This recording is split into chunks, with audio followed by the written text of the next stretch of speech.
because the Honorable Numbers, I share her understanding of your communication, i.e., that your communication until you clarified meant that Parliament is helpless. That's why I'm thanking you for clarifying. I have been here for a while. There was a time a colleague was arrested in total violation of the Constitution. The Speaker of Parliament then said, we will suspend the sitting of Parliament until that MP is released. And the Parliament was suspended and he was released. Mr. Speaker, I fear when you say that our power stops just by talking.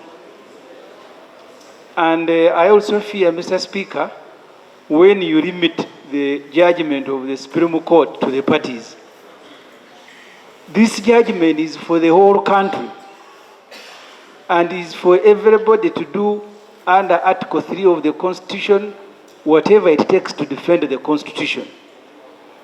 You see, the trouble is that we may think this is limited to SJ and Ajobed Lutare and NUP supporters who are there. There will be a time when they will be coming for you.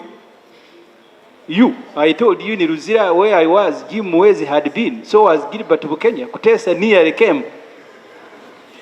I saw the other day when Honorable Akamba was being grabbed as a chicken thief.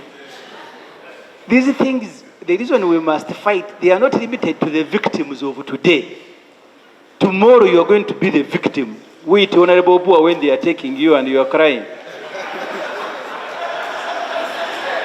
I visited Honorable Kurisi Wariomus at Jinja Road. They had even denied him slippers, that giant man. And the Honorable Nabukenya here is the one who stood surety for Kurisi. Point of order.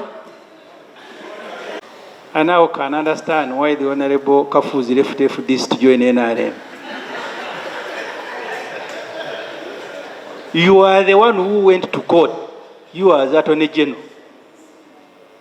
And the court gave you instructions. Now you are saying they haven't copied it to you. Where were you? You went to court, took a matter. The Supreme Court made a ruling. Is the Honorable Kafuzi in order to pretend that he must be activated by people who didn't go to court? Yet it is the Attorney General's chambers that went to court. Is he in order? I think this quarrel. I have always attempted to live within the laws of the land. Is it in order for my honorable colleague to wish me bad luck in anticipation of me? Is it in order really? To suspend the sittings of Parliament.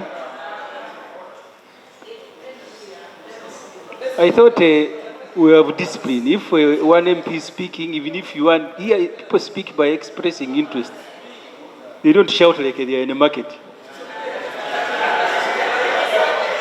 Now I don't know, on record, I don't know whom we can record that you are quarreling with. It is very difficult.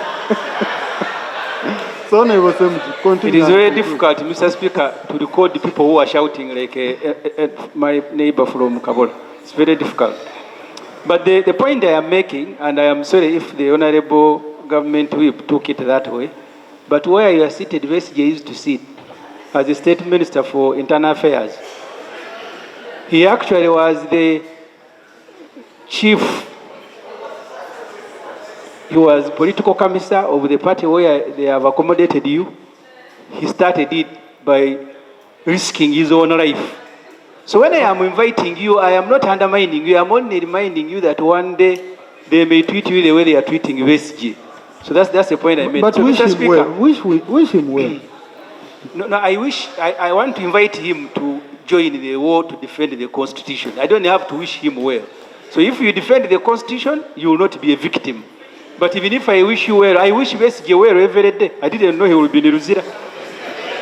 So, honorable colleagues, please time. My motion, Mr. Speaker, is that you suspend the sittings of Parliament until government commits itself to full implementation of the judgment of the Supreme Court. I want to appreciate Honorable Jonathan Odur, who was more direct, like the others who intended to reopen debate that we had yesterday. I do understand the anxiety and the need to know what is going on following the decision of the Supreme Court. But I want you to understand that there are procedures, there are processes to be followed. As Attorney General's chambers, we would expect that if the court-martial is to hand over the files, because remember the Supreme Court says the trials should cease and be transferred. So once they do that, they would copy us in as Attorney General's chambers. We have not yet received that copy. And I'm not going to stand here before Parliament and commit and say we'll table a copy of the transfer list, because I do not know how fast it is being worked upon. However, what I can say as Attorney General's chambers, that we will continue to engage with the court-martial and the others involved to see to it that this judgment is put in effect. I beg to submit.